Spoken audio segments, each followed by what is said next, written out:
So, hello Chapati, welcome back to CBC episode Sandeep भैया from IIT Guwahati and guys आप में से ऑलमोस्ट लोगों को कॉलेज अलॉट हो चुका होगा और आपका प्रोविजनल जो एडमिशन आई होप वो कंप्लीट हो चुका होगा। एकेटीयू के 3 राउंड हो चुके हैं, चौथा राउंड आखिरी राउंड है। पांचवें राउंड में तो सिर्फ सेम कॉलेज में ब्रांच अपग्रेड होती है जिसको हम इंटरनल स्लाइडिंग बोलते हैं और वो भी इंपॉर्टेंट है। अगर किसी को कंप्यूटर साइंस या फिर एक बढ़िया ब्रांच नहीं मिला है तो नीचे के ब्रांच में जाके भी अपनी ब्रांच स्लाइड करवा लेता है। राउंड 5 सिर्फ और सिर्फ स्लाइडिंग राउंड होता है। ओके, बट अभी तक जो आपका एडमिशन हुआ है दैट इज द प्रोविजनल। आपका एडमिशन कंफर्म तब माना जाएगा जब जाके आप फाइनली अपने कॉलेज में फिजिकल रिपोर्टिंग कराएंगे और साथ ही साथ आप अपना डॉक्यूमेंट को वेरीफाई करवाएंगे। अगर आप फिजिकल रिपोर्टिंग नहीं कराते हैं, आप अपने डॉक्यूमेंट को वेरीफाई नहीं करा पाते हैं तो आपका एडमिशन कैंसिल कर दिया जाएगा और जो 20,000 एकेटीयू वालों ने आपसे लिया है वो भी ये लोग पिछले साल तक एक पैसा वापस नहीं करते थे। सारा का सारा पैसा रख लेते थे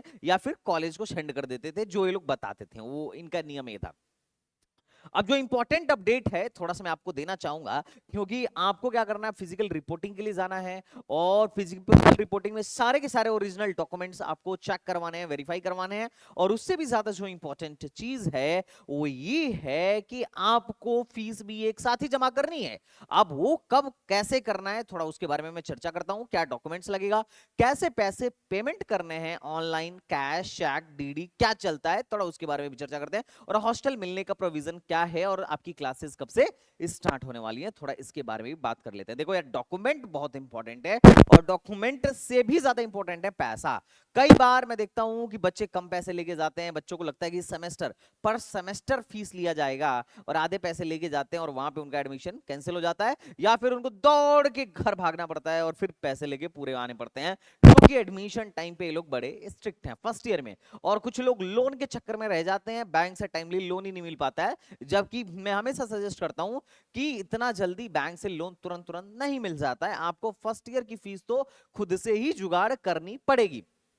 ठीक है, तो ये वीडियो आपके लिए बड़ा काम का होने वाला है। चलिए शुरू करते हैं और देखते हैं भाई फिजिकल रिपोर्टिंग के लिए क्या डॉक्यूमेंट चाहिए, कितना पैसा देना पड़ेगा।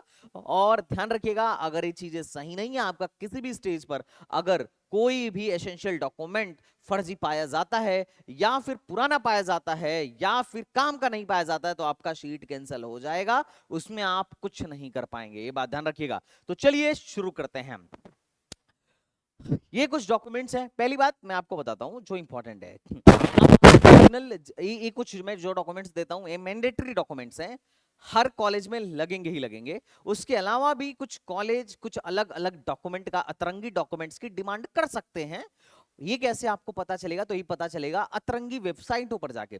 अब चलो, अब खैर एक कॉलेज, अपन कोई भी कॉलेज उठाते हैं, जैसे मान लेते हैं अपन जीएल बजाज उठाते हैं। अब जीएल बजाज में जैसे आप जाओगे तो आप भी, आपका जिस भी कॉलेज में एडमिशन हो रहा होगा, आपको क्या करना है, उस कॉलेज के वेबसाइट पे जाना और सबसे पहले चेक कर लेना है कि टोटल फीस कितनी लगने वाली है। पहली बात, अब आपको पता चलेगा अच्छा टोटल फीस इतनी लगने वाली है तो कितना fees at the time of admission देना पड़ेगा, क्योंकि ट्यूशन फीस के अलावा भी बहुत सारे चार्जेस फर्स्ट ईयर में देने पड़ते हैं। वो हो सकता है कॉशन मनी, हो सकता है एडमिशन चार्ज, वो हो सकता है कि बाकी की मतलब करियर डेवलपमेंट चार्जेस जो वन टाइम्स होते हैं, बहुत सारे चार्जेस अलग से भी होते हैं। तो अगर किसी कॉलेज का ट्यूशन फीस 1,10,000 है तो ये मान के चलिए कि सब चार्ज मिला जुला के 1,40,000 1,50,000 तक बजट बन जाएगा। कुछ कॉलेज तो और भी ज्यादा करियर डेवलपमेंट चार्ज के नाम पे और भी ज्यादा पैसा आपसे वसूल लेंगे, बट वो अलग बात है।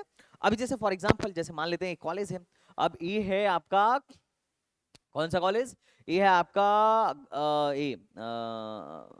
जीएल बजाज।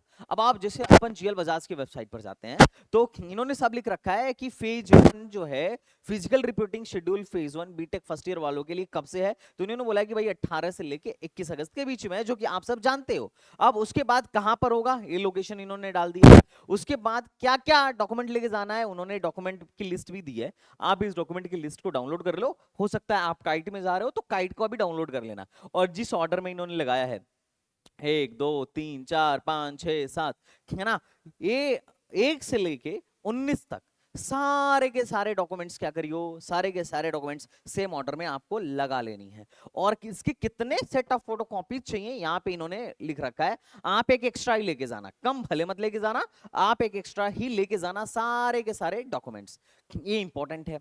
दूसरा, उसके बाद आपको क्या करना है, इस पर्टिकुलर कॉलेज के कैंपस में क्या करना है, रिपोर्ट करना है। मैं एक एग्जांपल के लिए दिखा रहा हूं जेल बजाज का, बाकी आप जिस कॉलेज में जाओगे वहां पे जाके चेक कर लेना, चेक करके ही जाना, सारा एड्रेस आपको पता होना चाहिए। डॉक्यूमेंट वेरिफिकेशन आपका वहां पर होगा। ऑनलाइन रजिस्ट्रेशन के लिए वो बोलेंगे आपको ऑनलाइन रजिस्ट्रेशन करके जाना है, रखिएगा। अच्छा, कुछ कॉलेजों में एबीसी आईडी भी मांगी जा सकती है, आपको एबीसी आईडी आप पहले से बना लीजिएगा। ये न्यू एजुकेशन पॉलिसी की तरफ से दिस इज द मतलब ये मैंडेटरी स्टेप है कि आपके पास, क्योंकि अब आज के टाइम में क्रेडिट भी ट्रांसफर हो रहे हैं, तो आपको क्या करना है, एबीसी आईडी फटाफट बना लेनी है, चाहे मांग रहा हो या ना मांग रहा हो, आगे के लिए हमारे लिए जरूरी है ना। तो उसके बाद आपको क्या करना है, फीस कहाँ जमा करना है, तो इन्होंने बता रखा है कि यहां पर फीस जमा करना है। फीस जमा करने का तरीका क्या है, तो इन्होंने बोला है कि अगर आप डीडी बनवाते हैं, तो डीडी अगर आप बनवाते हैं तो आपको क्या करना है, fees will be accepted at room number this from the demand in the form of demand draft in the favour of GL Bajaj. आपको क्या करना है, जीएल बजाज की फेवर में डीडी लेके जानी है। कितने की लेके जानी है, तो जितना भी इन लोगों, जितना इनकी फीस है फर्स्ट ईयर में, ये लोग ना उस टाइम पे डाल देंगे कि इतना फीस लेके टोटल आना है at the time of admission. Tuition fees से वो ज्यादा ही होगा, तो आपको उतना लेके जाना है। मोटा मोटी हर कॉलेज की फीस पर मैंने एक डिटेल वीडियो बना रखी है, आप उस वीडियो को जाके देख लीजिएगा। अगर किसी को ऑनलाइन मोड में पेमेंट करना है, तो इसका इन लोगों ने सारा कुछ यहाँ पर दे रखा है कि अकाउंट नंबर क्या है, आईएफएससी कोड क्या है, everything they have given there. Okay, और विड्रॉल पॉलिसी इन्होंने, रिफंड रूल यहाँ पे इन्होंने दे रखा है, जो कि अपना इनका ये है। क्लास कब से स्टार्ट होगा, तो इन्होंने बोल रखा है कि हमारी क्लास जो होगी फर्स्ट ईयर की जो होगी 1 तारीख से स्टार्ट होगी। अब देखो यार, बच्चों का सवाल है, भैया हम तो 18 से 21 के बीच में जा रहे हैं, तो क्या हम घर पे आ जाएं क्या हॉस्टल लेके, या फिर हम वहीं रह जाएं, तो ये डिपेंड करेगा कि आपकी क्लास कब स्टार्ट हो रही है। जैसे आईआईटीज में हम लोग का ओरिएंटेशन होता है, ओरिएंटेशन के बाद से क्लासेस कंटिन्यूअसली स्टार्ट हो जाती हैं।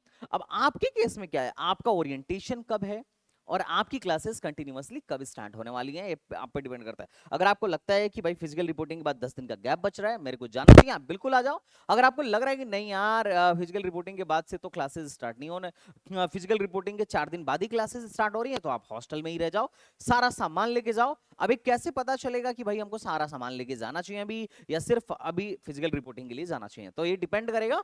आप अपने कॉलेज की वेबसाइट पर डेट देख लो कि क्लास की डेट कब से स्टार्ट है। और अगर उन्होंने, बहुत सारे सरकारी वाले तो डेट भी नहीं डालेंगे, और बहुत सारे सरकारी वाले तो ये भी नहीं डालेंगे कि क्या डॉक्यूमेंट लेके जाना है, क्या फीस लगेगा, खुद ढूंढो। अच्छा, प्राइवेट वाले भी ऐसे ही हैं, बहुत सारे कुछ कुछ डालते हैं और कुछ कुछ नहीं भी डालते हैं। तो अगर कोई प्राइवेट वाला डॉक्यूमेंट की लिस्ट नहीं डाल रहा है, या प्राइवेट वाला गवर्नमेंट वाला नहीं डाल रहा है, तो तुम मेरी वीडियो देख के वो सारे डॉक्यूमेंट्स लेके जाना, पहली बात। अब क्लासेस कब से स्टार्ट होंगी, ये पता करने के लिए कॉलेज में फोन करो, पूछ लो, खटाखट बात खत्म, ठीक है। तो ये चीज है, आपको इस बात का ध्यान रखना है। अब यहाँ पे इनकी जो डॉक्यूमेंट की लिस्ट है, ये इस पर्टिकुलर कॉलेज के लिए इंपॉर्टेंट है। हो सकता है कि किसी और कॉलेज में इससे कम में ही काम चल जाए, और ऐसा भी हो सकता है कि कोई पर्टिकुलर कॉलेज इससे ज्यादा चीजों की डिमांड करे, तो आपको उसके लिए भी तैयार रहना है, क्योंकि भाई कॉलेज कॉलेज की बात है, एडमिशन टाइम में हम कुछ नहीं कर सकते, आप कुछ नहीं कर सकते, चुपचाप लोग जो मांग रहे हैं वो अपने को देना पड़ेगा। ध्यान रखिएगा, 10th और 12th की ओरिजिनल मार्कशीट देने की आवश्यकता नहीं होती। अगर कोई मांग भी रहा है तो उनसे बात करिएगा कि भैया यूजीसी का गाइडलाइन है, यूजी का सर्कुलर आप दिखाइएगा उनको कि इसमें साफ साफ लिखा गया है कि कोई भी कॉलेज 10th-12th की मार्कशीट नहीं रख सकता है, बाकी आपको कॉलेज से ही डील करना पड़ेगा। पहले के जमाने में बहुत सारे कॉलेज वाले लेके रख लेते थे, आप भी करते हैं, तो आपको क्या करना है, इसको खुद से ही डील करना होगा। अच्छा, जो एफडब्ल्यू वाले लोग हैं, एफडब्ल्यू वाले लोगों से मैं ये बोलूंगा कि यार, पहले बहुत सारे कॉलेज वाले हैं जो सिर्फ ट्यूशन फीस लिखते हैं अपने वेबसाइट पर एक्चुअली में कॉलेज की फीस बहुत ज्यादा होती है। तो बच्चे को लगता है कि एफडब्ल्यू मिल गया, पैसा ही काहे को लेके जाना है, अब पैसे ही नहीं लेके जाओ, 5-10 हजार में हो जाएगा काम, लेकिन ऐसा नहीं होता है मेरे भाई। आपको एफडब्ल्यू लेते टाइम पे चेक करना पड़ता है कि कौन से कॉलेज की एफडब्ल्यू लेनी है, किस पे कहां पर कितना ज्यादा फायदा है। आपको उस हिसाब से क्या करना पड़ेगा, एफडब्ल्यू में से ट्यूशन फीस हटा के, टोटल फीस में से ट्यूशन फीस हटा के बाकी का चार्ज काउंट करके लेके जाना पड़ेगा, चाहे आप डीडी के फॉर्म में लेके जाओ, कुछ लोग ऑनलाइन भी ले लेते हैं। आज के टाइम पे कॉलेज वाले तो बहुत सारे ऐसे हैं जो क्यूआर से भी ले ले रहे हैं, है ना, तो उसकी टेंशन मुझे नहीं लगता है आज के टाइम में। पहले रहता था कि डीडी ही लिया जाता था, अब तो सब कुछ हो रहा है, एनईएफटी हो रही है, डीडी अब तो सीधे फोन पे हो जा रहा है, पर अलग अलग चीजें हैं, अलग अलग कॉलेजों का अलग अलग सिनेरियो है, बट एनीवेज उस पर मैं बाद में बात करूंगा। मेन मुद्दा है कि भैया अभी क्या करना है, अभी क्या क्या डॉक्यूमेंट तैयार करके रखा जाए। एक बार मैं फिर भी तुम लोग के कॉलेज जाने से पहले क्या क्या तैयारी के साथ जाना है उस पर मैं वीडियो बना दूंगा। अभी सबसे पहले जो सबसे मैंडेटरी चीजें हैं जो आपको लेके जाना ही पड़ेगा हर हाल में, पहले आपको फाइनल ईयर मतलब सॉरी फिफ्थ फोर्थ राउंड में, फोर्थ राउंड में फोर्थ राउंड में जो भी सीट अलॉट होगा आपको उसका सीट अलॉटमेंट लेटर डाउनलोड करके लेके जाना है पहला। दूसरा, आपने जो 20,000 या 12,000 दिया था उनका उसका फी रिसिप्ट भी आपको डाउनलोड करके लेके जाना है। तीसरा, जेईई मेन का एडमिट कार्ड, और अगर एडमिट कार्ड नहीं भी है तो स्कोर कार्ड तो मैंडेटरी है, अभी भी आप स्कोर कार्ड डाउनलोड कर सकते हो, तो आपको उसको भी लेके जाना है। तीसरा, 10th की मार्कशीट आपको ओरिजिनल लेके जानी है, सिर्फ वेरिफिकेशन पर्पस के लिए, देना नहीं है। 12th की मार्कशीट भी आपको ओरिजिनल लेके जानी है, सिर्फ वेरिफिकेशन पर्पस के लिए, देना नहीं है। अब बात करते हैं इनकम सर्टिफिकेट। तो इनकम सर्टिफिकेट भी आपको ओरिजिनल लेके जाना है विद फोटोकॉपीज। ओरिजिनल वो मांग सकते हैं, नहीं भी मांग सकते हैं, उन पे डिपेंड करेगा, लेकिन फोटोकॉपीज वो सबमिट कराएंगे। इनकम सर्टिफिकेट मैंडेटरी है किन के लिए? जिनको एफडब्ल्यू सीट मिला है। अगर आपको टीएफडब्ल्यू सीट मिला है और आपका इनकम सर्टिफिकेट अगर फर्जी है तो उस केस में आपका गारंटेड सीट कैंसिल होगा, और होना भी चाहिए, नियम यही कहता है।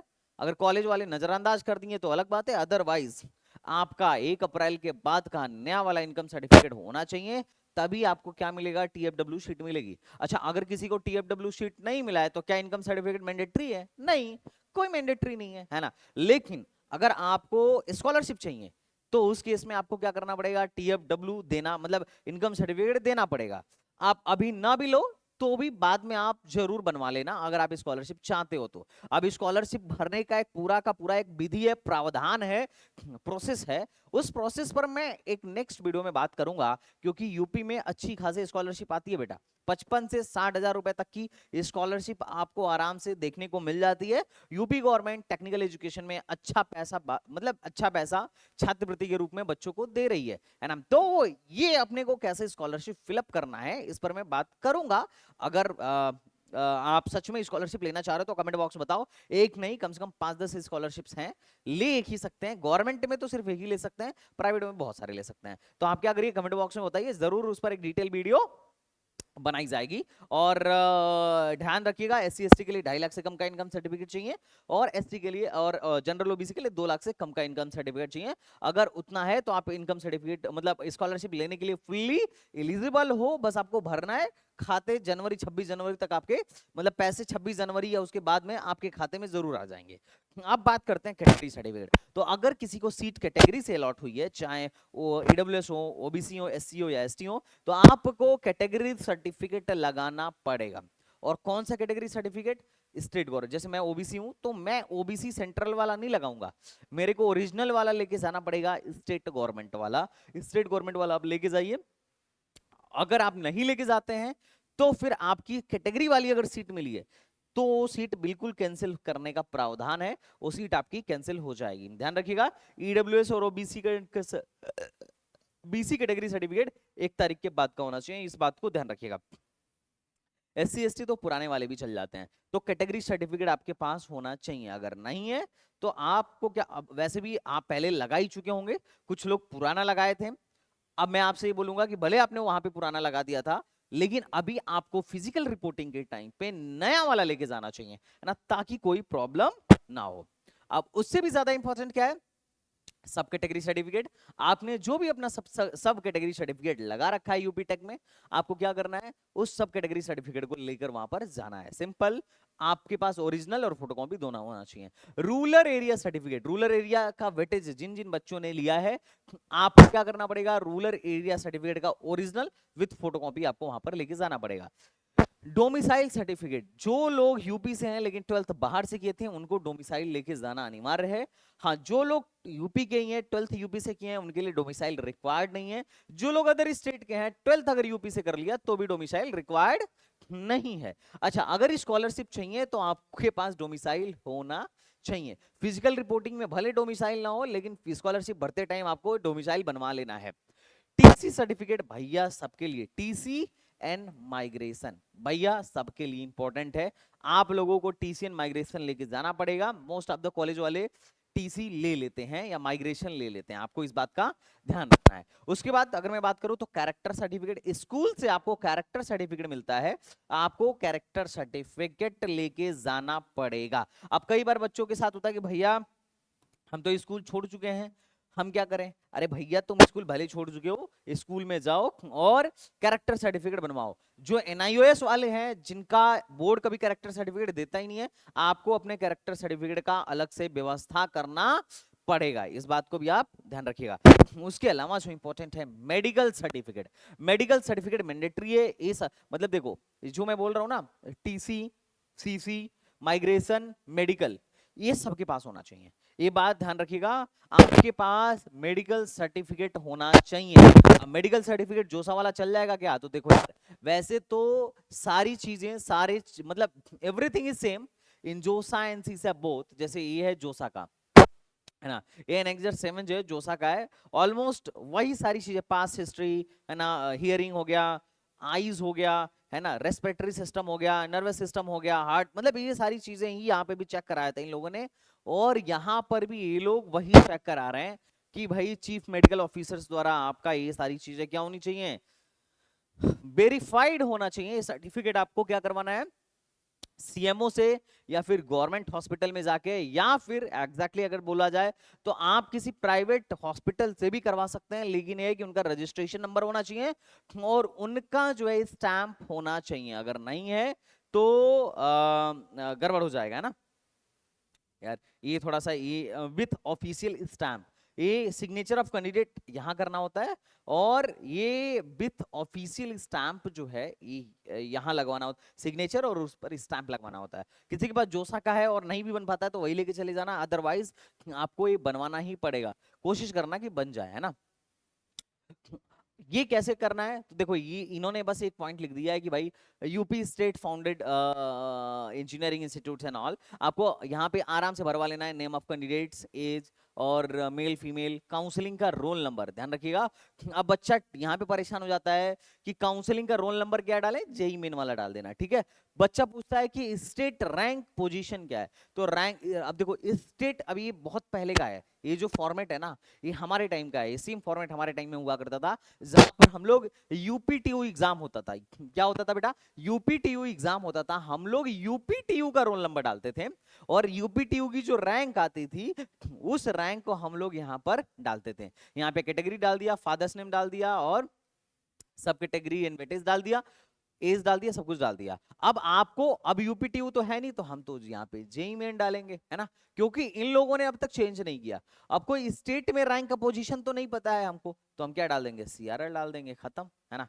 अब उसके बाद हम इसको क्या करेंगे, फिल आउट करवाएंगे, है ना। ये सब डॉक्टर का काम है, तुम मतलब ऊपर तक तुम फिल करोगे, जहां पे लिखा है to be filled in by the candidate, तुम फिल करना, और इन नीचे वाला टेंशन मत लो, तुम डॉक्टर साहब को ले जाके दे देना, डॉक्टर साहब आराम से तुम्हारा चेकअप करेंगे, ये सब भर के और यहाँ पे लिख देंगे कि हाँ भाई हम सर्टिफाइड करते हैं कि candidate is physically either fit, unfit या temporary disabled to pursue engineering study. अब ऑब्वियसली हर डॉक्टर तुम्हारा यही बना के देगा अगर फिट हो तो, कि physically fit to pursue engineering study, क्योंकि अगर फिजिकली फिट नहीं हो, टेम्पररी डिस्क्वालिफाइड हो इंजीनियरिंग परस्यू करने से, तो फिर तो एडमिशन ही कैंसिल, है ना। तो फिजिकली फिट होना जरूरी है, और यहाँ पे आपको अपना सिग्नेचर कर देना है, और यहाँ पे क्या करेंगे, वो डॉक्टर साहब अपना सिग्नेचर करेंगे, सिग्नेचर करके अपना स्टैंप लगाएंगे, खत्म। तो ये हो गया मेडिकल सर्टिफिकेट की कहानी, इसमें कोई और दिक्कत नहीं है ना।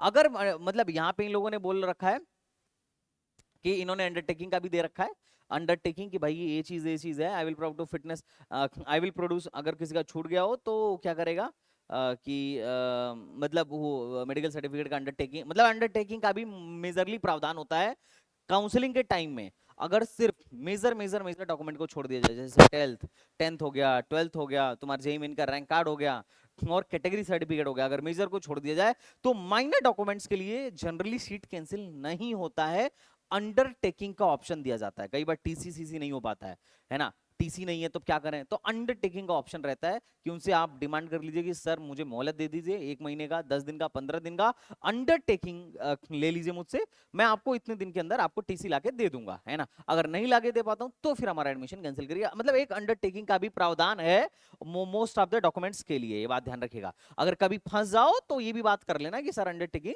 ले लीजिए, एकेटीयू की वेबसाइट पर अंडरटेकिंग का फॉर्मेट है, मैं साइन करके दे देता हूं, मैं इतने दिन में आपको लाके दे दूंगा। अब आते हैं गैप सर्टिफिकेट में। गैप सर्टिफिकेट आप स्टैम्प पेपर पर बनवाएंगे। अगर आपने 12th के बाद 1 साल गैप किया है और कहीं कोचिंग की है, कहीं तैयारी की है, या कहीं और किसी डिग्री में थे, तो आपको गैप सर्टिफिकेट बनवाना पड़ेगा। गैप सर्टिफिकेट बनवाना कैसे पड़ता है, तो ये है गैप सर्टिफिकेट का फॉर्मेट। ये अल्टीमेटली गैप सर्टिफिकेट का फॉर्मेट है। आप इस फॉर्मेट में क्या करिए, गैप सर्टिफिकेट अपना बनवाइए, और यहाँ पे अगर आप इंग्लिश में लिखवाना चाह रहे हैं इंग्लिश में लिखवा लीजिए, अगर आप हिंदी में लिखवाना चाह रहे हैं हिंदी में लिखवा लीजिए, जैसे कि आप देख पा रहे होंगे हिंदी में भी हो जाता है। कुछ लोग बोलते हैं भाई टाइप करके ही होता है क्या, नहीं टाइप करके ही नहीं होता। 10 रुपए वाला स्टैम्प पेपर, ऑनलाइन स्टैम्प भी चलेगा, मतलब डिजिटल स्टैम्प भी चलेगा, या फिर ये पुराना वाला नोटरी भी चलेगी, कोई दिक्कत नहीं है। एफिडेविट 10 रुपए वाले पे ही बनता है, 10 रुपए का जाके आप क्या करिए बनवा लीजिएगा, खत्म। और अगर आप चाह रहे हैं कि भैया इस पर एक डिटेल वीडियो बना दो, तो मैं डिटेल वीडियो बना दूंगा।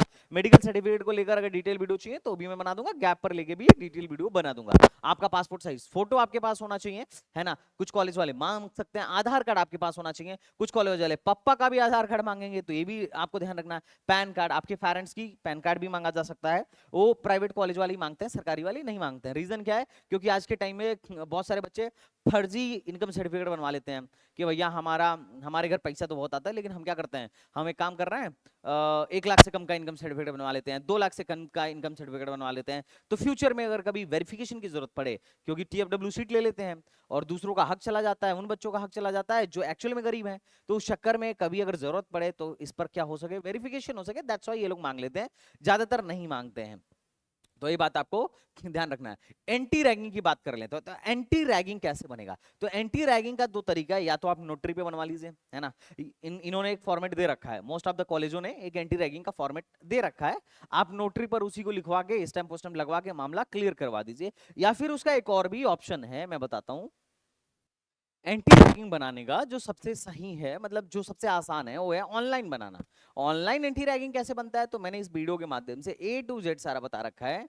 एंटी रैगिंग की वेबसाइट है, आप वहां पर जाके ऑनलाइन बनवा सकते हैं, आपका पैसा भी नहीं लगेगा। जो नोटरी पे बनवाते हैं अपन, उसकी भी जरूरत नहीं पड़ेगी, आप यहां से भी बनवा के लेके चले जा सकते हैं। अच्छा, ये डिपेंड करता है कि कौन सा कॉलेज स्पेशली बोल रहा है। जैसे अभी कुछ IITs थे, वो बोल रहे थे कि हमको नोटरी पे चाहिए, तो आप नोटरी पे लिखवा लेना। क्या लिखवाना है, वो फॉर्मेट जो है कि वो अपने कॉलेज की वेबसाइट से उठा लेना। नहीं मिले तो मेरे को कमेंट बॉक्स में बोल देना, मैं कमेंट में डाल दूंगा, है ना। या फिर ग्रुप ज्वाइन कर लेना, मैं ग्रुप में डाल दूंगा सारा कुछ कि कौन से कॉलेज में क्या कंटेंट है। और दूसरा, अगर नहीं करवाना है तो कोई दिक्कत नहीं है ना।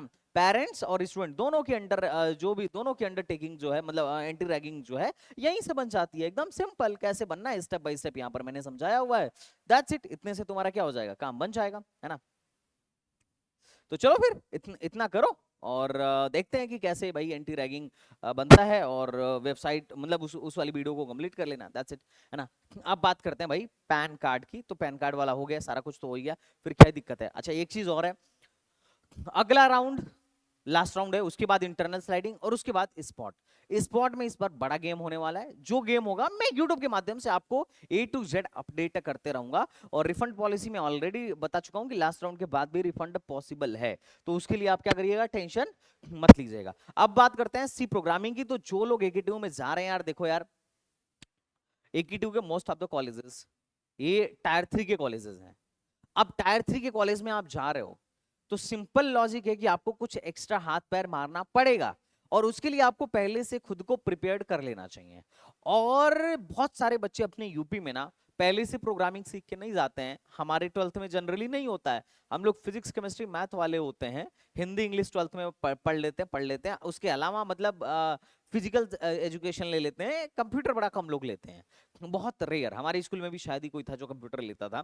दिक्कत क्या थी, स्कोर नहीं हो पाता है और हमें स्कोर चाहिए होता है ना। तो जब हम जबकि सीबीएसई वाले सारे कंप्यूटर लेते हैं तो उनके लिए तो चीजें बड़ा आसान हो जाती हैं। यूपी बोर्ड और हिंदी बोर्ड वालों के लिए मुश्किल बड़ा, ये मतलब ये पहला पड़ाव बड़ा मुश्किल वाला होता है, क्योंकि हम तुरंत फिजिक्स केमिस्ट्री मैथ से सीधे कंप्यूटर की दुनिया में एंटर करते हैं, प्रोग्राम्स बनाते हैं, और जब हमसे प्रोग्राम नहीं बनता है तो होता है हमें फ्रस्ट्रेशन, और हमें लगता है कि यार ये चोमू लड़के जिनकी 4 लाख रैंक थी, 5 लाख रैंक थी, वो बढ़िया से प्रोग्रामिंग कर ले रहे हैं और हम तो प्रोग्राम लिख ही नहीं पा रहे हैं, हमसे तो हजारों मिस्टेक्स हो रहे हैं, जबकि हम कर करके ही सीखते हैं।